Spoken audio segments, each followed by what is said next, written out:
said that they were in this big old house, and so there was a basement in the house, and he said they were just so tired and he squatted in the corner and pulled his head down over the wrist, and he said this fighting was over with or something, and this fella woke him up, shook him, woke him up. And, yeah, this is what he wanted. He says, it's time for us to leave. And I don't know how they got to talking, but anyway, he asked him to say, fella, he says, where are you from? And Hal says, from Oklahoma. He says, what part of Oklahoma?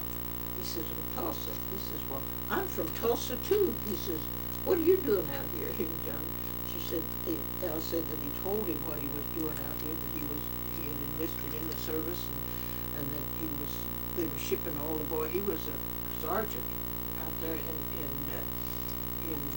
Fort Francis E. Warren, Wyoming, and they were sending all the boys that he was teaching. They were sending all the boys over and leaving him there, and he didn't like that. So he did something to I don't know what the hell he did, but they cut his rank down to private or something, so that he could go over with the guys that he taught. And anyhow, this fella asked him, he says, well, what's your name? And I told him what his name was, and he asked me, he said, what's your name? And the fella told him, and he says, well, would you wouldn't by any chance know a man by the, whatever name you were going to say, Johnson? Mr. Johnson, Bob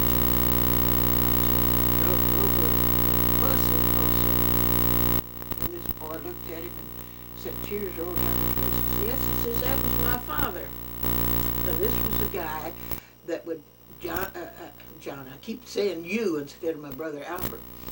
Al would get on the bus, take his girl to town and go to the movie or what have you, then take her home, then get back on that bus, and instead of getting off on 24th Place, he'd just ride that bus on up to the end of the line with this bus driver and keep him company, because he wouldn't have the 3 or 4 people on there. Then he'd come back, and when he got back to 24th Place, Al would get out and come home.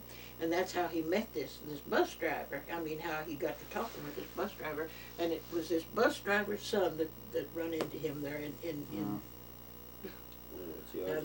that's something, isn't it? That's something to think about. Yeah, he was over there, and he was injured. He got the Purple Heart. And I didn't know that either until he passed away. Then I found out that he got the Purple Heart. And he was married to Patty? Mm-hmm. How'd they meet? Mm-hmm. Well, we went to school with Patty. We went to grade school, and we went to high school with her. They belonged to our church. Pardon? What was Patty's last name? Cassidy. Yeah. Her father worked at the Texas refinery, and he lived on the property there at Texas refinery. They furnished him a home and no rent to pay, and no gas to pay, no water to pay, And he belonged to our church. They belonged to St. Catherine's, and they belonged to the men's club there at church, and they got to bumming around with each other. They'd go get watermelon in the summertime. They'd go to the watermelon stand and sit and eat watermelon, or go to a beer stand and have a few beers, and go to the pinochle parties, the parties that they had there at the church. And that's how we met. Patty was 2 years younger than, a year younger than Mary, my sister Mary. And Mary swore up and down that she was older. Patty was older than her, but no, no, she wasn't. But anyway, she's gone also. She and Al are both gone now, and that's how they met. And I don't know whether Cassidy talked Al into this, or whether it was Cassidy's wife. Her name was Adele. She's the one that pierced my ears. Adele pierced my ears. And she was in the Second World War. She was a nurse in the Second World War. No, First World War. First World War. She was a nurse. And I don't know whether she had anything to do with it or not, I don't know. I don't know how he started going Mhm. with her, because I was away from home when this Mm. happened, when they started going together. But he thought he had a good thing when he got her. I guess he got a good thing when he got her. That was, he did for her more than he did for his mother or his sisters. If you turn that thing off, I'll tell you something. All right, well, now you peek. No.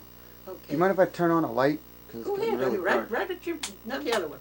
Oh, there we go. Oh, perfect. Yeah, because it's getting real dark. Perfect. We're on.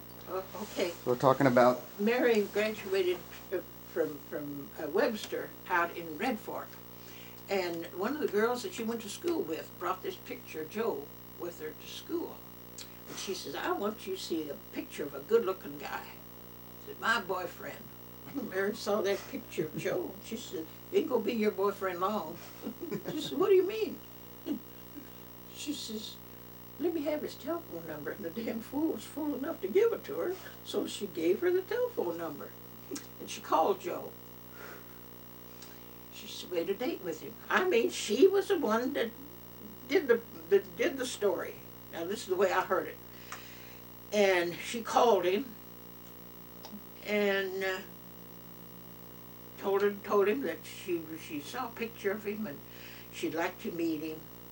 And she told him where she'd like for him to be, or when it would be, what time it would be, and where it would be, on the corner of, is it 4th and Boston, or 5th and Boston? 4th and Boston, where the old Walgreens drugstore was. I don't know whether it's there anymore or not. But there was a Walgreens Boston, that was Boston, and then we got off of 15 Boston and went up to school this way. Is it Boston? Boulder, and then Maine. Boulder, where Cheyenne, Boulder, Maine, and then Boston. Well, it was Boston. I knew it was Boston. It was on the corner of 4th and Boston. There was a Walgreens drugstore there. And she says, I knew who I was looking for, but he didn't know who the hell he was looking for. And he'd gone into this drugstore. He says, I went in a little early, he says, and I sat there. He says, I ordered a soda. And he said, I sat in this booth, and I kept looking at the door, he says, where I could see everybody coming in and going out. And he said, all kinds of people came in, he says, but nobody that he thought that was Mary. And he says, this gal came in with a big hat on her head, big hat on her head, dressed in purple, sat down in the booth across from him, or down a couple from him, and took out a cigarette, lit a cigarette, ordered a cold beer, And that was it. she said she knew who he was, but he sure as hell didn't know who she was. She sat there, he said that she sat there and poured the beer in her glass. He says, and here I had just a soda. And he said she poured the beer in her glass, and she says, Joseph, won't you come join me? Actually, you reminded me. I talked to Joe when we were down in Maybank. Yeah. And he told me that during that phone call when he called her, or when she called him to ask him out to set up the date, he said, well, you know what I look like, but what do you look like? And she said, all you need to know is I have a figure like a Coca-Cola bottle. Yeah, that's right. That's exactly what I forgot about that. Yeah, she said, all you have to worry about is just, all you need to know is I've got a figure like a Coca-Cola bottle. And he says that they sat there and talked for a little while. And she says, I'm going to take you home. She said, I want you to meet Mom and Daddy. That evening. She already had her mind made up that she was going to take him. She's going to have him. Anyhow, she took him home, and of course, soldier boy in a suit, in his soldier outfit, in his army drabs, walked in the door. Dad fell all over him. Honest to God, he just thought the world of anybody that served his country was just the best man on earth. Now that's the way he felt about it. First thing he did is offer him a drink. I don't know how big it was, but Joe says, and I didn't drink. Zdrowaś, is that what it is? well, hell, you wouldn't know. When they drink, they Their glasses. yeah, and it's just zdrovash, or good luck, or whatever the hell it was. And Daddy, like that, Joe did the same thing. He said he liked to choke to death on that damn stuff. I remember him saying that. Yeah. Yeah. Yeah, Uncle Joe, when we were down to the funeral, he was telling us about that when he met. Yeah. Zdrovash. Yeah, and he didn't drink. No, he said he drank that. He said he took it in one gulp like Daddy did. He said like killed him. Well, that's what he also said when Mary sat down there and lit her cigarette and drank her beer. He said he didn't smoke cigarettes and he didn't drink beer. Okay. And here she comes in. Yeah, well, that's how they met. And then she called me. They were married on the 1st of July, 1944. Mm-hmm. They were married. No, it was 43. No, I think it was 44 because they just had celebrated They their had just- 60th that's anniversary. right, 44. They had Last year. just celebrated their. They had just celebrated their 60th wedding anniversaries when she got sick. And she died a day before my birthday. Mm-hmm.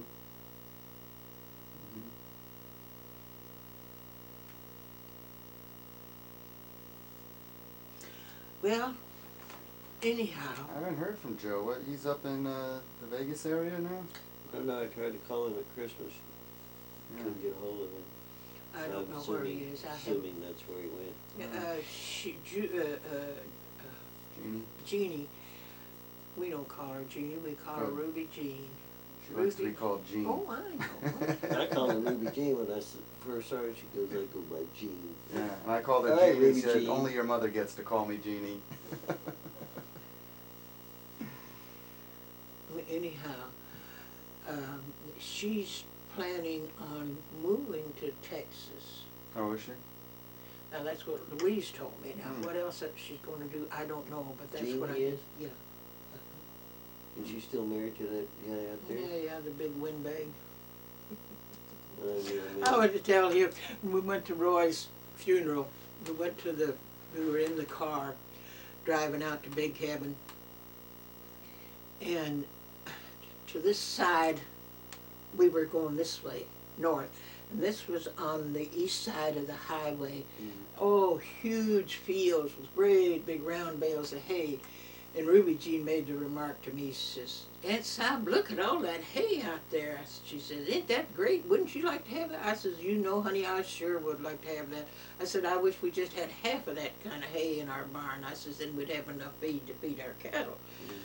Well, she says, it sure is a whole lot out there. And then he opened up, he says, yeah, he says, I remember when I was a kid. Now, this is Walter talking.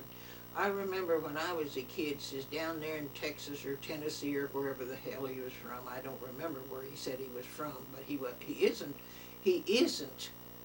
an honest to God Texan. He wasn't born in Texas. It's Tennessee or somewhere. But anyway, wherever he was, this I believe was when he was a young kid and they moved to Texas. He said those bales, he says, those 150-pound bales, he says, God, he says, it was all we could do to lift them up, you know, and put them on the wagon. And I looked at him and I says, you know, Walter, I says, I don't know about Texas, but I do know in Missouri, if you pick up a 65-pound bale of hay and try to throw it up on a truck, you've got a load. I says, I've handled many of them. And you know what I'm talking about. I do. 150 That's what he said. pounds. Well, you know, there wasn't another word spoken. He didn't speak another word the rest of that damn day that I was there. They must have soaked that, put it in the damn creek or something for a day.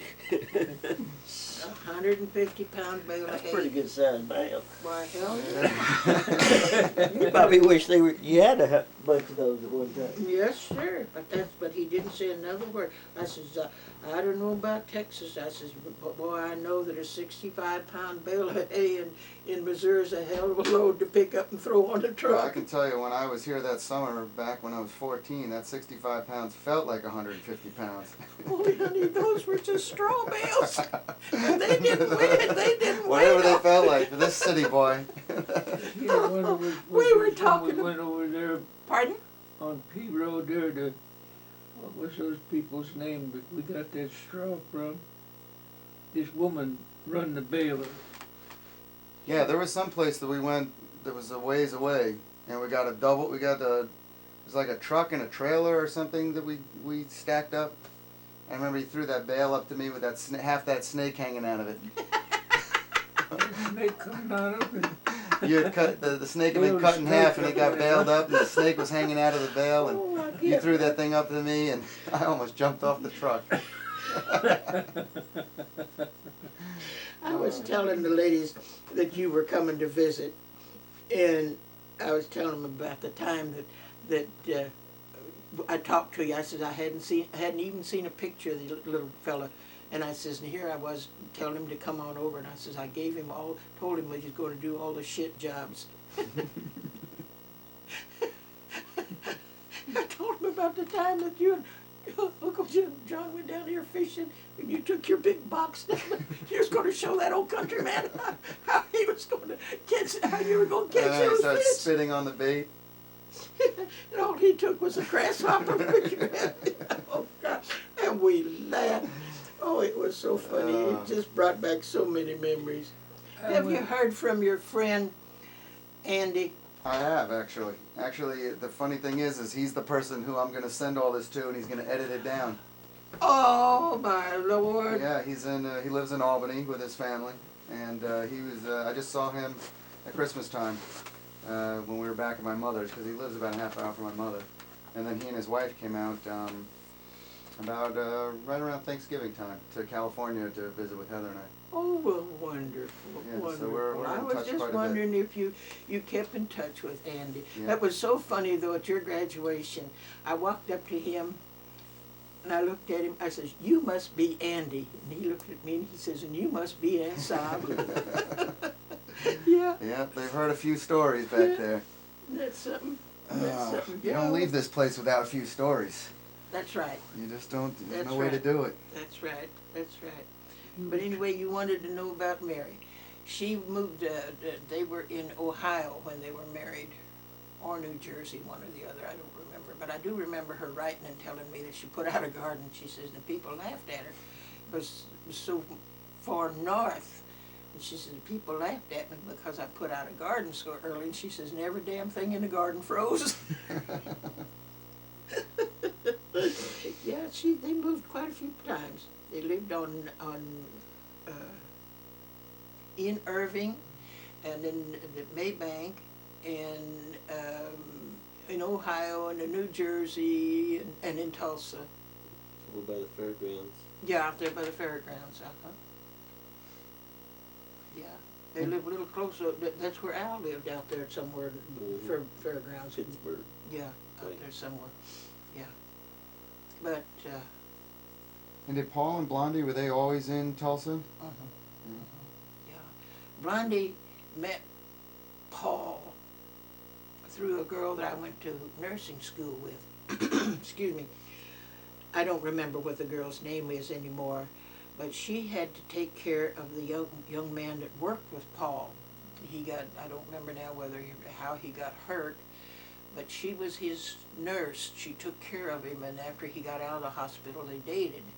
And whether she married him or not, I don't know. But she called Blondie. She knew that I had a sister that worked at the hospital, and she called Blondie and wanted Blondie to tell her where I was, because she wanted me to double date with her. And I was going to have this blind date with Paul. Now, wouldn't we have made a couple? Wouldn't we have made a couple? Huh?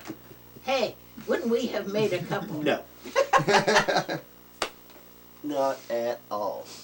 Well, anyhow, I'm gonna call this girl Marie, because I can't think of any. I don't remember what her name was. But anyhow, she got in touch with Blondie and wanted to know where I was. And I was in Bentonville, Arkansas at the time. I was with Mr. and Mrs. Pfister in Bentonville, Arkansas, and she told her what she wanted, and Blondie says, well, won't I do? She says, I'm her sister. She says, I'm Polish too. And she says, yeah, that'd be all right. And so that's how they met. She blind dated with Paul, And I remember they'd been gone together. They went together for a couple of years before they got married. And this one Christmas, Tiny went home. I wasn't there. I was here. Tiny went home for Christmas, and they'd gone to midnight mass. And when they come back, why, Paul and Blondie were the last ones that come in the door. He didn't like to go to Mama's. I don't know why, but he didn't like to go to Mama's. Mama didn't like him, and he didn't like Mama, or then they could feel it. It was in the air, you know. And when they came in, why, he came in, Mama had a big chair, overstuffed chair that matched her divan, big blue chair, and I could see it in the corner where he was sitting. And she says, well, Paul, she says, Tiny says this, Paul says, when are you and Blondie getting married? She says, you ain't careful, you'll be going down the aisle in crutches. And he looked up at her and he says, and you know, Tiny, he says, the people that make crutches gotta make a living too. Well, that shut her up. And she didn't have any use for him after that. He just shut her up completely. He was kind of I only remember seeing him a few times, but he seemed kind of quiet. He was a very quiet, but I tell you, if I'd have married him, I'd have met him and married him, he wouldn't have been very quiet. No. This one's quiet. Yeah, he just real reserved. That's exactly. You know, That's exactly. he was always really nice. He was nice. I never had a never heard a harsh word from him. He came out here several times. Never heard a harsh word from him. He was just as nice, always just as nice as he could be. And he seemed like every time I saw him, he's always dressed up. You never saw him when he wasn't. Really? Yeah, always neat as a pin. Yeah, he and John got along fine. He and John sat out there on that porch and talked. Never could quit talking, you know. We'd call him and tell him it's time to eat. Well, we were going to plan. I said, just come on in, we'll have a bite to eat. And then they went on. They stopped after they were on their way back from Colorado or somewhere in the summertime. Yeah. He didn't have a whole lot to say. He was a very smart man, though. I mean, he was an What did he intelligent. do? He worked on airplanes. Oh, that's right. Don't you remember? They called him to Dallas. How many times did they call him down to Dallas to work on those planes? Went up to New York and worked on planes. He was a very intelligent man. Smart man. Really was. Very quiet, reserved, like Ronald said. I never did have any trouble with him. He always smiled and talked nice to me. But when did he die? he died on Kathy's birthday when she was 11 years old, and she's 51 now, so that was 40 years ago. Wow. So it had to have been 1965, 1964. Mm-hmm. Mm-hmm. It's amazing to me, with all the stories and all the people I've talked to in the family, on how close everybody remained. You know, I mean, I see other families, I see, you know, other sides of my family, and there's not the closeness and the bond, even with all of the arguments and all of the water under the bridge. It still is amazing to me how much everybody knows and socializes and talks with one another. You know, speaking of that, Mom's friend, what was her name? Ruth Helen. Ruth Ellen, thank you. Ruth Ellen, I called her to see how she was doing 2 months ago, a month and a half ago, and that was the first thing she said. She said, I've never seen anything like that before. All the people getting along together, you know. So. Mm-hmm. You know, when she was there at the church, when she came to the church, I wondered, who is that lady? Who is that lady? And it dawned on me, that's Helen's friend. That's Helen's friend. That's Ruth Helen. And I went up to her and I says, you are Ruth Helen, aren't you? She said, yes, I am. She says, and you're Sob, aren't you? And I said, yes, I am. She says, I lost a very dear friend. Mm-hmm. Oh, they used to talk till 2 o'clock in the morning. Mm-hmm. Or she'd call her at 2 o'clock in the morning. Mm-hmm. You know, both of them be up. She said she's caught herself calling. You know, And that's something. Isn't that something? Yeah. Yeah, they were friends for many, many years. They were friends for many, many years. God, you know, she lived next door on On St. Louis. On St. Louis, yeah. Mm-hmm. Yeah. And they hadn't seen each other in a while, right? Yeah, and I don't know how they got together again. But I mean, they talk 2 or 3 times a week. You know. But I mean, they physically hadn't seen each other in No, several years. Years. Right. But they remained great friends on the phone. Helen kept telling her, "You ought to sell them damn ducks and geese and come to town, move to town." Well, she liked it out there in the country too well. She just didn't want to come into town. She didn't. Well, that's her place, you know. And And she's got real bad arthritis now. Oh, bless and, her heart. She said she didn't, because I asked her over for Thanksgiving dinner and asked her over for Christmas dinner, but she has a problem with her teeth. She's embarrassed about that. I said, "Ain't gonna embarrass me. Come on over," you know. But she said over the years she just decided to stay up there. So. Why do you think it? What do you think it is about your sisters and your brother and that? Why is everybody so close? Is that something that came down from the? Well, I don't know. parents, I or- don't know. Now that's like my kids. Right, your kids are very much like that. That's the way my 2 are too. I don't know.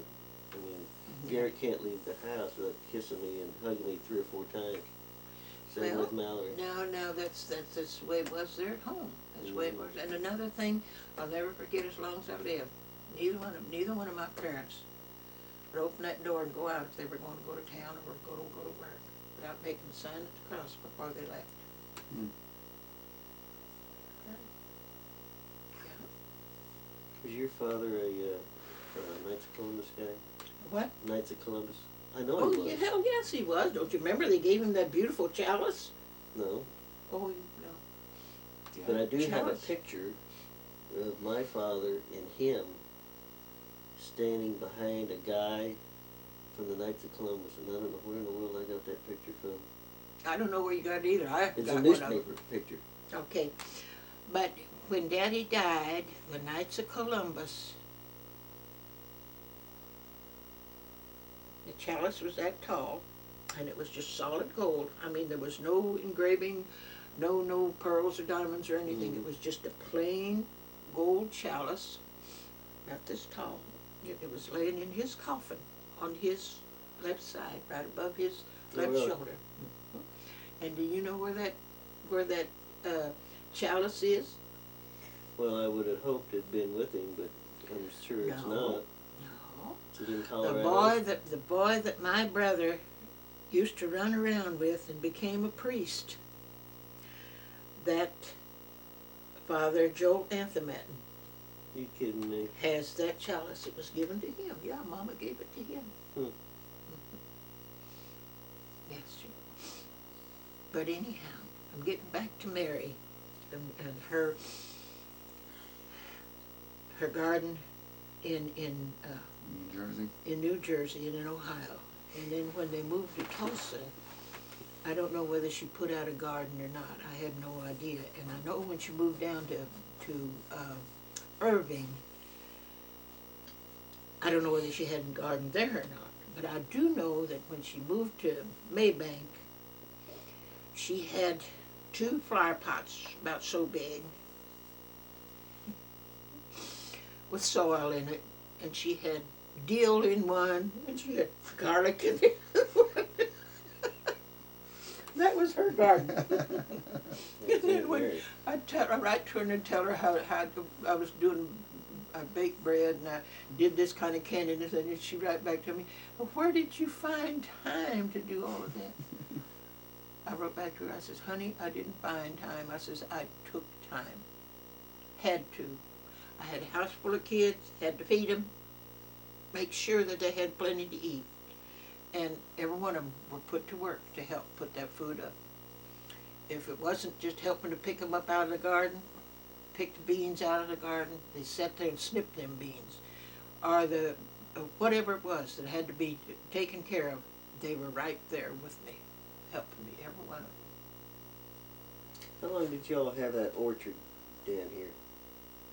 From the time we got started, the time we moved out, where we planted that first tree, that pear tree that's sitting out there now, was put in the ground before Mary Ann was born. Well, way before Mary Ann was born. When we first moved out here, I told him I wanted a pear tree, and I wanted peach trees, and I wanted a couple apple trees. He got me the pear tree. Starks Brothers Nursery. Henry Fields. Henry Fields. Well, I thought it was Stark's brother. No, we bought that pear tree from Henry Fields, Shenandoah, Iowa, before Mary Ann was ever conceived. Mm-hmm. And she would have been, well, 3rd of January, she would have been 61 years. 61? 61. 61, Yeah. Yeah, she would have been I 61. remember that cherry tree you had down here. Oh, that's where I painted my toenails red and climbed up in the tree so they wouldn't know me. Wouldn't know me. You know, they'd think that there was little cherries up there. Didn't that get hit by lightning or something? It split? Did it split? I don't know why it split. I don't know why it split. But it did split. One of them did. Apple tree you talk about. No? Cherry. Wasn't the cherry tree right next to the fence? Mm-hmm. Yeah. God, It's I one heard- with the bee boxes were under. That's what remember? Michael got a hold of. Yeah. Where the bee boxes were Mhm. under that cherry tree. Mm-hmm. Was that some of the bees we got from old Bill Grody?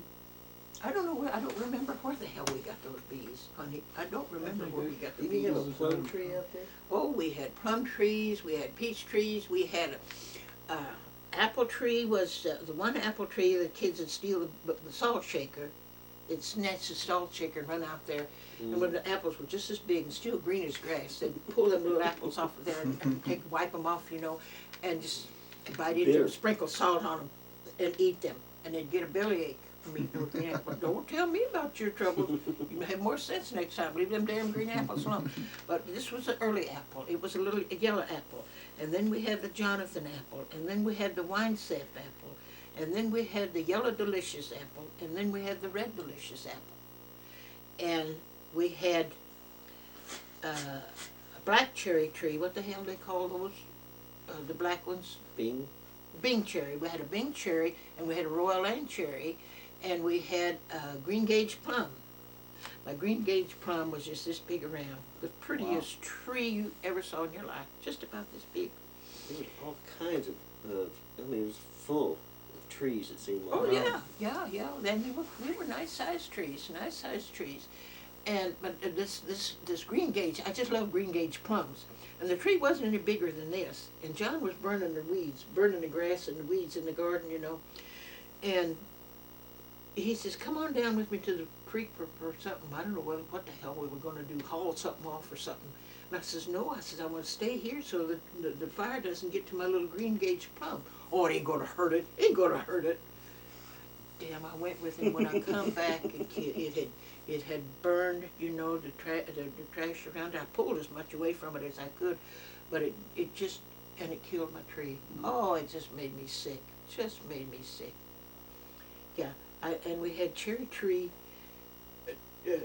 right inside the garden, about like from here to where my door is.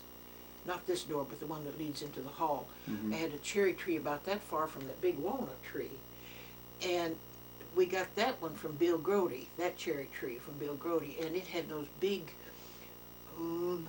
Mount Morency cherries. They're big cherry like this, and they're so sour that you think you're drinking Right. vinegar. God, it was good. They were good. And it had fruit on it 1 year.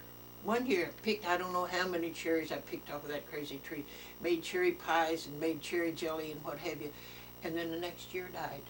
Hmm. And the reason it died, I found out later, I mean that's what I was told, was that walnut tree that's in the back of the garden there, Mhm.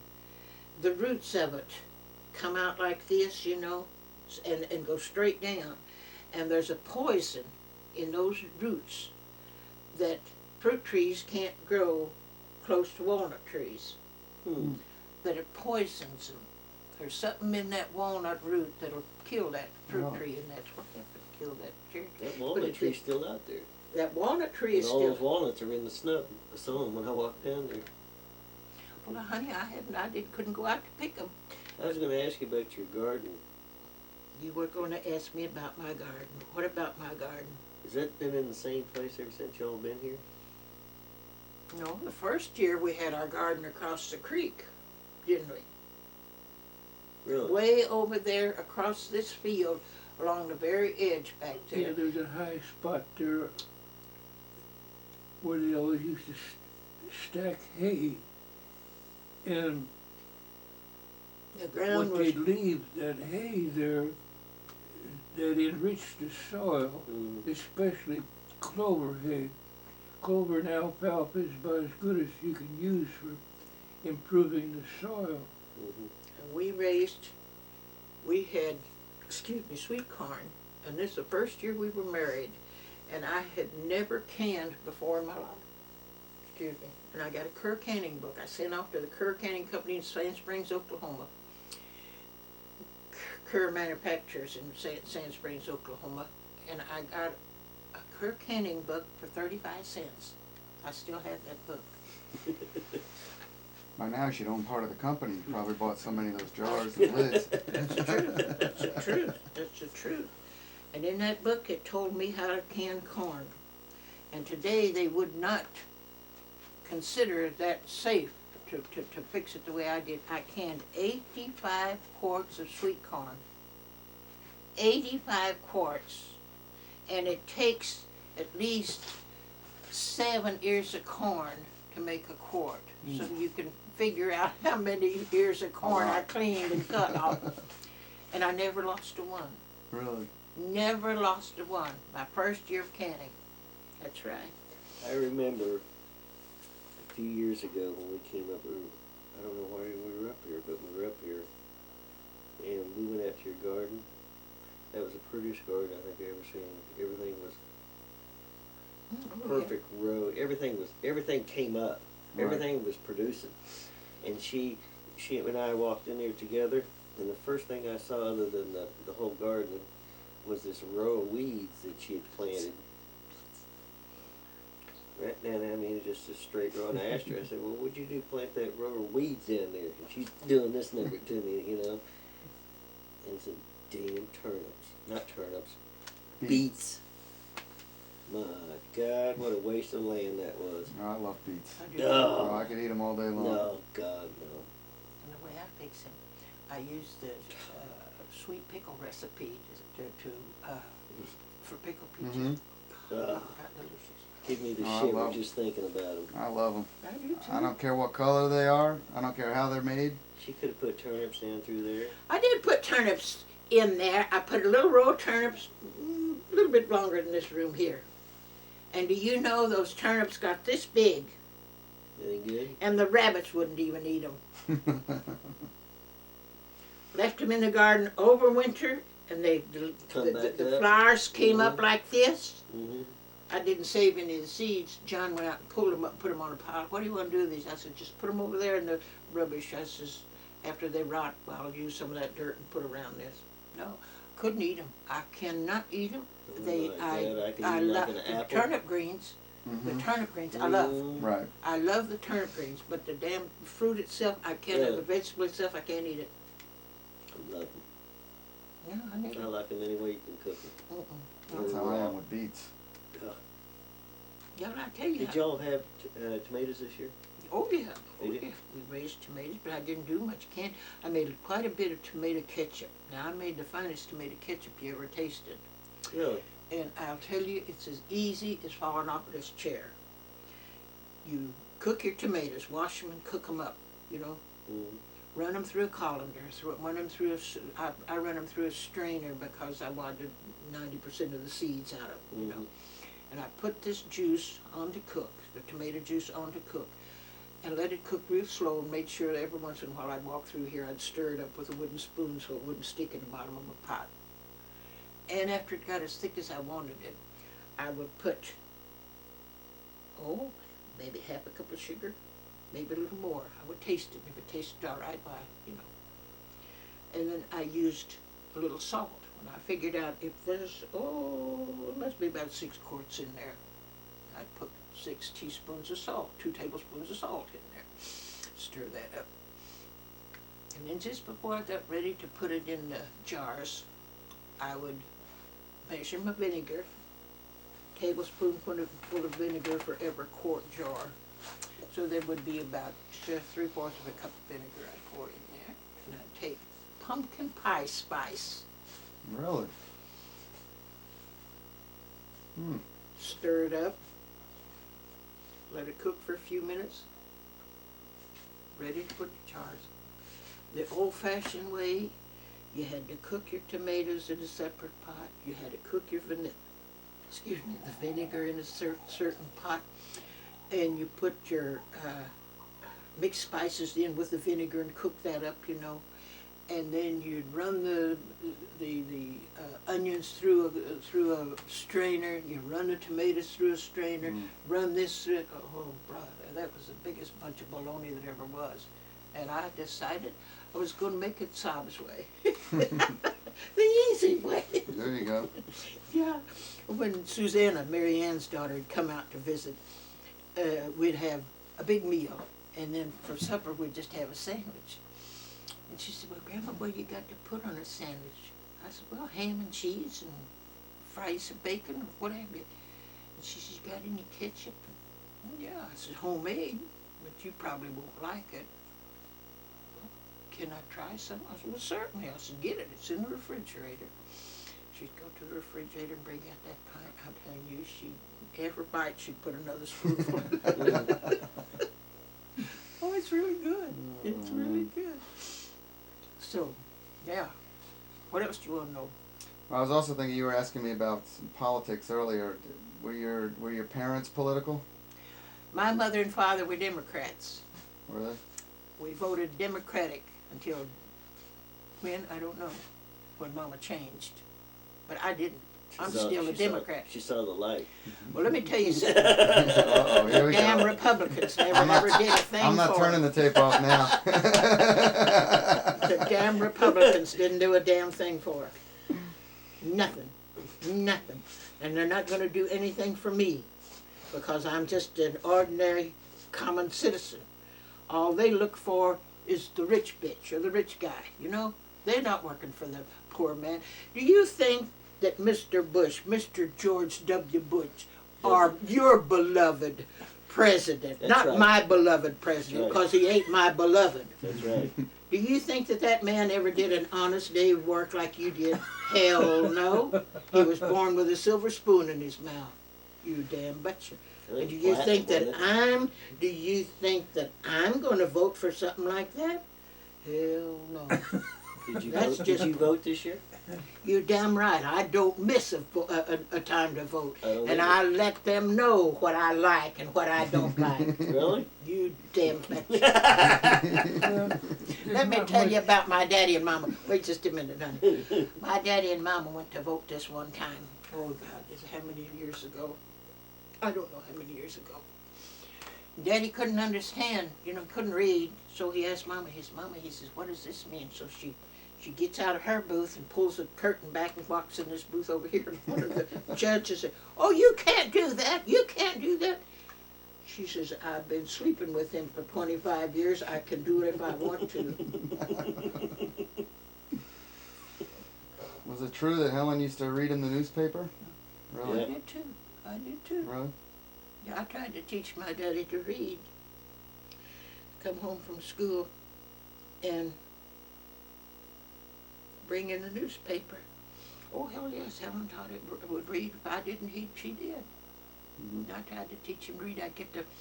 I got brought or Mama had one of these first grade readers, We'd sit, she had a great big old round table like this that had a big thing like that with the four legs out like this.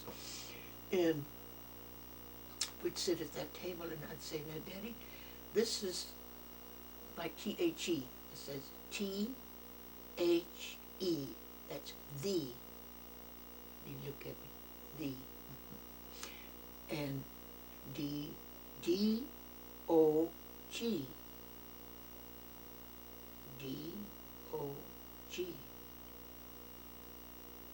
I-S. I-S. B-L-A-C-K. And he'd repeat it. And I'd say, now what did I say? Honey, I don't know. Really? Honey, I don't know.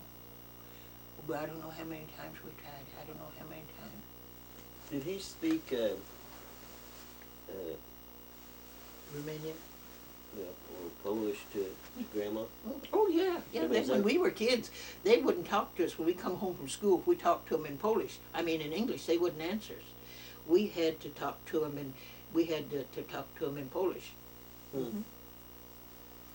You know, all the stories I've ever heard, it always sounds like the household was just work, work, work, work. Was there any fun? You guys ever go on vacations, picnics, sit around and... Only time we went anywhere was we would go to church. If they had a card party, we'd go to the card party. If they had a Halloween party, we went to the Halloween party. We never took a vacation. Never. Never took a vacation. That's just like right here in this household. Right. He and I never took our kids on a vacation, nowhere. Working to keep it all going on. Work. That's all we ever did was work. There was no pleasure. It was all work. The only recreation we got was when we'd get through in a hayfield, go down to the creek and take a bath and then go fishing. That was the only recreation that we had. And that's no damn lie, that's the truth. And you lived a month of it, you know what I'm talking I about. lived 2 months of it. Don't short me one of those months. I was here for 2 months that summer. That summer I was out here. I just remember you being here in the month No, of August. I came out in July. I spent a full summer out here. Well, okay. Cold. But I remember, remember that bird that got caught in that limb line down there? We were having a free. It wasn't this creek. It was the other creek over Big there. Creek. Big Creek. Yeah, when we went Big down, there was one of those big gray herons. They had caught its wing in there. I was. It flew Felt- by and it Yeah. hit that limb line And just and wrapped around him. his wing. Really? You remember that? I fell down the bank trying to get over there to get at it, and I got over and this thing started pecking at me. I'm over there trying to get it undone, it's pecking at me. And after they went out to the hayfield, he had a little pair of tennis shoes on. They weren't heavy, but like these are ordinary little tennis shoes, you know what I'm talking about. And he'd say, Lance, how many more we got to pick up? I said, well, we got to get a load, bring it in. We'd bring in a load, unload it, go back, get another one. Well, Lance, how many more we're going to buy? So we'll work until dark. We'd work until dark, and we'd get through. We'd go down to the creek. He'd take clean clothes, and I'd take clean clothes. And we'd go down there to the creek, and he'd go around the bend, and I was over here. I took my bath, he took his bath, but honest to God, we'd come up here and eat, and then we would take our fishing poles. Didn't we? Yep. We took our fishing poles and our bait. We went fishing. Every day that we went, that he was here, that I remember that he was here, that it wasn't a Sunday, that we worked hard. I don't remember but there was one Sunday that we went to Mary Ann's Lake. Right. And the one Sunday that Louise took you, and I think that was it. that was it. Yeah. And then the rest of the time you were here with us. Yeah. Mhm. But I remember when we had, I guess he'd been here just a couple of days. He'd never, I guess he'd never, I don't know, but we had 3 meals a day at the table. We said our grace at the table every time we sat down to eat. And I think it was the second or the third day, Daddy says, Eric, he says, you say the prayers. You say the grace. And Eric looked up at him and put his head down. He says, Uncle John, I don't know how. Yeah. Yeah, I know. Anyhow. And we played cards every night. I remember we played cards at night. Yeah, played Played cards. rummy. And we sat here, how many times did we sit here, you and I? Night after night. Afternoon. Yeah. In the afternoon. I'd have my Coke and a cigarette. And he'd sit there and have a soda with me. I was just so happy to be indoors. That's right, that's right. I told him all it would be would work. There wouldn't be anything, Yeah. and it wouldn't be, well, he did go fishing. He did go fishing more than once. Quite a few times, didn't you, sweetheart? Oh, yeah. And we sat here and he'd tell me all the things that he was so embarrassed. His mother would just embarrass the hell out of him, and his father embarrassed the hell out of him, and about picking up the things in the alley, picking up the furniture in the alley, and he told me about his friend Andy. Andy this and Andy that. Andy was as close to him as his shirt on his back. And when we went to graduation, Andy was talking to him, and I hadn't ever seen a picture of Andy. I'd never ever seen a picture of Andy. And I saw him talking to Eric, and I got up from the table and I walked over to him. I says, young man, I says, you must be Andy. He looked at me and he says, and you must be Ansa. Yeah. That was something, though, wasn't it? How many times we sat here and talked. And you know, it was after he went back and started school that Pope John Paul was elected Pope in Rome. And you know, this young man called me from New York and congratulated me on the Polish Pope. Honest to God. We sat out there on that swing. He and I sat out there on that swing and we were talking. And I told him, I says, you know, Eric, I'm so damn tired of these Italian popes. I says, I just wish they would elect a Polish Pope. Remember me telling you that? Honest to God. And he calls me to congratulate me on that Polish Pope. He's been around for a long time. Yes, he has. Yes, he has been. I just saw on the news he's getting ready to, something's coming up, he's going somewhere. Really? Well, I hope he can make it. Yeah. I hope he can make it. It was just, you know, the thought that entered my mind, wouldn't Mama be a proud, proud, proud woman to know that we had a Polish Pope? She probably knows it. She probably knows it. She probably up there laughing out loud at me with these tears running down my face. Was she proud of her heritage? I mean, Yes, she both was. of them were proud where they came from? And You better believe it. Really? You better believe it. They weren't ashamed. Now, Helen was the one that was ashamed of her mother and father. really? Yeah. Yes, she was ashamed of the fact that she was offspring of immigrants that were illiterate. But you know, that didn't bother me. That didn't bother me a damn bit. Why do you And think I it bothered believe her? the reason Helen felt that way was when we were going to school, when we kids were going to school, she met Pauline Walker. And Pauline Walker's mother was divorced, and she married a Bill Marshall. Tony Marshall. Yeah. Donna, yeah. Donna Marshall. And Helen and Pauline were like this, closer than sisters. One week Pauline would come to our house over the weekend. She loved the way Mama cooked, and she just loved the old-fashioned, whatever it was, you know, poor people. And we were poor people, no two ways about it. And then Helen would go to her house, and every 3 or 4 years there'd be another new home that they were living in, you know, because her father was a contractor and he built homes. Anyhow, when she'd come home, she would be a different girl. She would have, honest to God, I'm not lying, I'm telling you the truth. And she resented all her life the fact that her mother and father were immigrants and illiterate. But, hey, that was Helen, that wasn't me. That didn't bother me. I was proud of my mother and my father. They did the best they could for us. It's like I told my kids, I says, what in the hell am I ever going to be able to do to repay for what you kids have done for us? I said, Mama, you've already done it. You've already done it. You did without so that we could have. I wore one winter coat for 12 years. And now, you know, there's winter out here. And that coat that I wore for 12 years was bought with the money that my father gave me when Mary Ann was a baby. He came out that one summer when Mary Ann was a baby. And I had her in her little baby bed out here. We had where my clothesline is hanging onto an old stump there. Excuse me.